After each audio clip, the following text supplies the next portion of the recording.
Course tours are presented at the Moodle Exchange Conference to share well-organized courses with interesting designs. In this tour, Tamara Pandolfo shares 2 graduate science courses, focusing on targeted interactive technology tools, including H5P, Panopto video quizzes, and Perusall collaborative annotations. I'm going to be showing you a graduate level course, Environmental Risk Assessment, which is offered in the Distance Ed exclusively Environmental Assessment program. So I'm excited about this course because I just redid the whole thing this semester while I was teaching it. 0 out of 10, don't recommend, don't do that. But it was fun and it was worth it. So the way that this course is set up is that there are pre-recorded lectures and then readings that the students use to get most of the content. And then for each module, there's a quiz just to kind of check major concept knowledge. And then there's going to be an additional activity to just, get them to apply some skills as they may come up. The other thing that runs through the whole class is a series of team projects that they work together in teams of 3 to 4, and they essentially conduct their own environmental risk assessment. So it follows along with all the topics that we cover in the course, but they also kind of do it on their own on a chemical that they've chosen, and they find all the data. So I'm not going to go into that part. I'm just going to focus kind of on the Moodle pieces, but I did want to mention that. So all of the modules have follow the same structure. And so they start with, a general overview, the learning modules, and then each module is broken up into instructional materials, learning activities, assessments, and then supplemental resources. So all the modules look exactly like this. I do love to use the activity completion just, to help students keep up with what they've done, what they need to do. So one thing, that for the recorded videos, I have recorded videos in pretty much every possible media there is. And this time around, I decided to go with recording videos in PowerPoint. And the reason that I wanted to do that is I'm not going to make you listen to me give a lecture, but the reason I did that is for this right here. It lets you do a tiny little cameo of your face on the videos. And so the thing that I would use Panopto sometimes, and then it's just, no matter what you do with the screen, there's just my face is right there, right? And I didn't know how many weird faces I made until I started teaching online. But I will tell you what, I'm like, I think this is good enough. And so, it lets them know it's me, I'm the one talking, and then I go away. So all of these lectures are, if you can believe it, shorter than the ones that were here before. So this one is about 24 minutes or so. This is one of the longer ones. And so I was aiming for shorter, chunks of knowledge. And so for lectures like this that are kind of on the longer side, I would break it up with Panopto quizzes. And they're not always quizzes per se. So this one is saying, hey, we're going to fill out a template. Do you have it? Right? And then other ones might be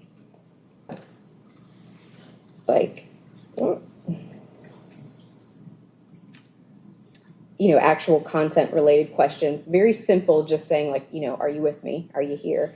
And then, so I try to break it up about maybe 8-10 minutes max is the window of attention I shoot for. And so, and this one here, just literally asking, are you still with me?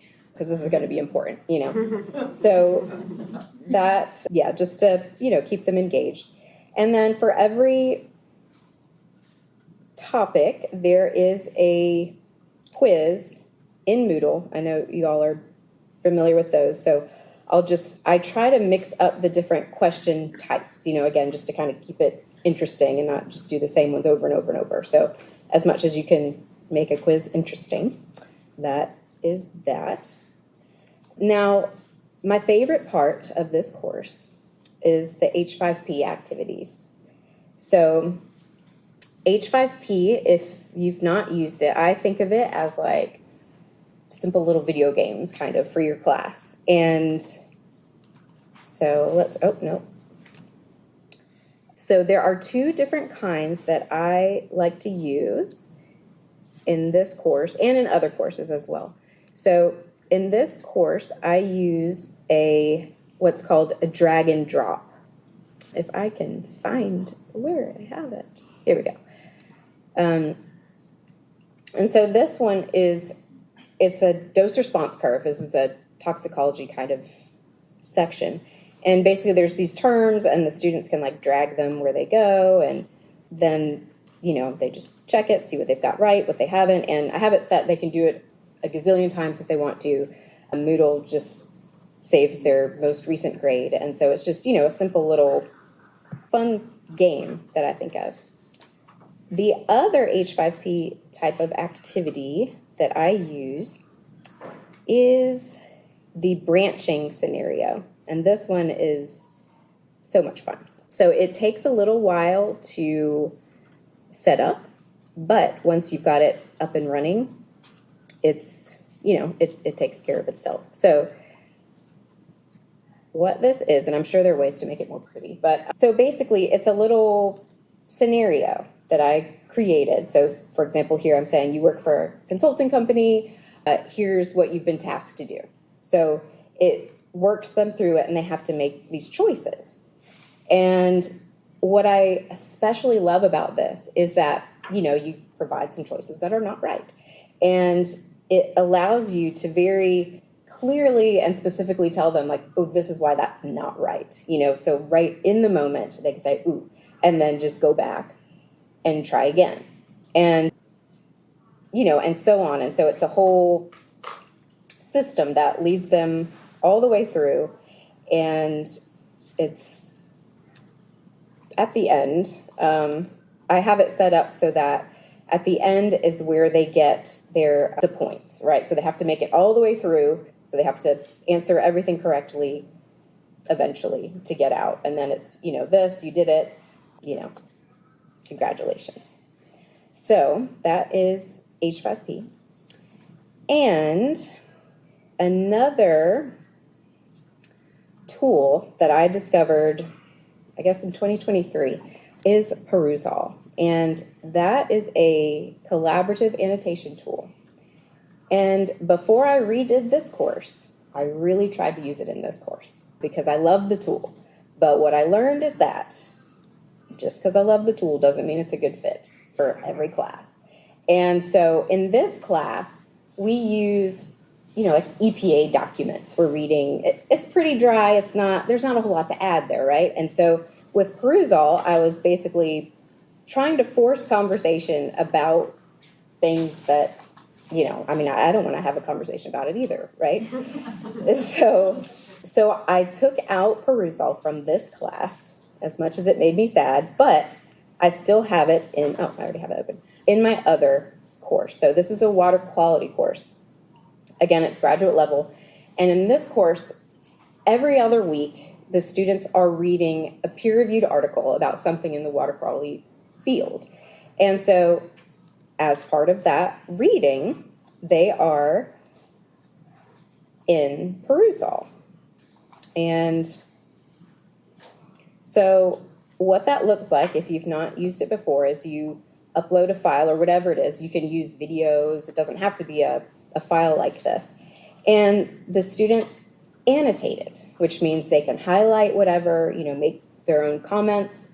The way that I like to do this is that I will provide usually 3 prompts throughout the article, just in case, for the students who start out first, if they, don't want to just be talking to themselves the whole time or what have you.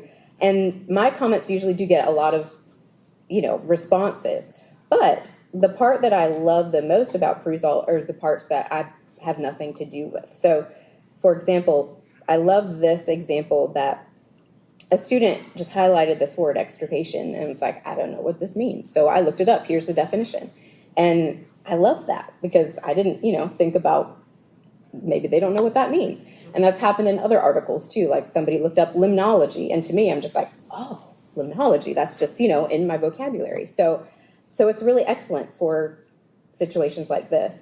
And then the other aspect of these conversations that I love is that our program targets working professionals for the most part. And so there's opportunities for people to, use their professional experience. So here, for example, there was a student who's talking about she works for DEQ, and she's telling everybody, hey, if this is something that you want to learn about, I took this training and you can do this training like right here. And so I love it. It's not all just, what does this sentence say? And it is so much better for this class than the Moodle discussion forums that we tried to use before, because no matter what I did with those, I would try different prompts or like, you guys come up with the topics or whatever. It's just, the conversation was never this rich, like this. It seems like they're actually learning from each other and actually communicating in an authentic way. So Perusall is awesome when it fits. So yeah. One thing I wanted to know about Perusall from being on the other end of it, because I'm also a part-time grad student, it is not user-friendly on iPads. It's super hard to, because you're trying to look at what you're talking about and then annotate it, and you can't view it while you're annotating it. So just, a heads up on that. It's not super great on that. Because I love to do my readings on iPads versus computers. But yeah. The second thing I was going to say, just as another discussion thing, because I also hate Moodle forums as a student. Because it's like, I love the point you made. Like, what I mean? If something like this doesn't work, one thing I've done in my graduate classes that my professors have done is they have just a Google Doc. And they say, okay, everybody needs to go in and put in this Google Doc something that's like, make a connection to your real life, explain something, connect it to something else. And what we did was, as a class, we decided, okay, if I'm making a comment on something on page 12, and then 2 days later, you're going to do your point about something on page 4, go above me and put page 4. And so when I was going back to start my dissertation stuff, and I was like, I remember we talked about this and blah, blah, blah, I can actually go back, find where in the reading it was, and then go back to the document. So if Perusall doesn't work, that's a strategy that we found works well in my classes. Great. Thank you for sharing. Yeah. Mm-hmm. Can I ask, I'm sorry, I know we're short on time, but can I ask you to give an example of a context where this tool hasn't worked well? Because I'm like, wow, this seems great. Yeah, so in my other class is where it did not work well. So I will pop back there and just show you the kind of reading. So in that class, right, it's like the journal articles that it's not, I mean, I don't know, I guess I'm a dork, but those aren't as dry as, like reading about how to conduct a risk assessment, right? So like this is the kind of reading that students would be doing in my other class, which is just risk assessment in the federal government, and it's just like, I tried and people are like, yeah, that's great. Like I've done a risk assessment before, or like I collected some samples, and it's very hard to add on to this. So as much as I tried, it just wasn't happening. So I think, the more avenues there are and the more variety in the materials, probably the better your odds. But, try it and then see what happens. I gave my students a survey that semester in both classes and asked, like, what did you think about Perusall? And it was just like night and day. The water quality class was like, yeah, and the other class was like, please don't do that ever again. And so, you never know till you try. Thank you. Mm-hmm. I think that's pretty much all I wanted to show. So if anybody has any other questions for Claire, either, or... I have a question about your use of Panopto for videos. So why did you choose Panopto over PlayPosit or some other tool for that kind of thing? Honestly, just that I had used it more often. So I had played around some in PlayPosit, and I don't know, I didn't take to it as well, I guess. And so I've just spent more time in Panopto. But yeah, that's literally the only reason. I think that's just a question for both of you about Panopto. I've always tried to avoid embedded questions in videos because I'm like, oh my gosh, you have to re-record and you have to redo, do they have to be done at the same time? Can you put one over the other? Can you remove it if you don't like it? Yeah. Absolutely. Yep. That's really nice. I think back in my days, when I looked at it, that wasn't the case. I think I saw PlayPosit, and that one I thought was too complicated to do that. Yeah, I'm not sure, because again, I haven't used that one extensively, but yeah, in Panopto, I would just record my videos and then go you back decide later.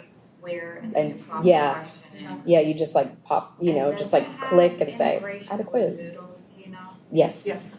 Yep, you can grade them if But you want is it for every to. single question, so it makes your grade book look like enormously huge? Mhm. So I don't, my questions are not graded, so I'm not sure what it looks like. Mine aren't either, but I imagine How do you there's make them flexibility. do it? You could set that, in Panopto, you could set grades within the Panopto video and to have like a percentage of correct, percentage of, and it'll go to an accumulation, an aggregation in your grade book. What I've seen is a lot of faculty don't do that. They just do the grade and then the aggregation to somewhere else, in the grade book. But you can set each question in the quiz to be worth a grade or a percentage. You can also set them up how How far do they you watch. make them do it? The video won't play anymore until they do it. Yeah. But you don't know if they could randomly just pick. Most of my questions are, sort of more on like, how well did you understand this concept, or what is your previous experience with this? It's not really a right or wrong question. Yeah, that's what mine are like. Are you awake? That kind of thing. Mine It's, are it's for me, it's more like a forced pause to the video to give them the space to go back to their guided notes that I've given them and work through an activity before we then discuss it in the video. So I'm using it less for like content assessment and more for switching between watching and then going and doing and then coming back and discussing. And I forgot, is the guided activity graded? Not in this class, in some of my other classes I do grade them for completion or provide feedback, yeah.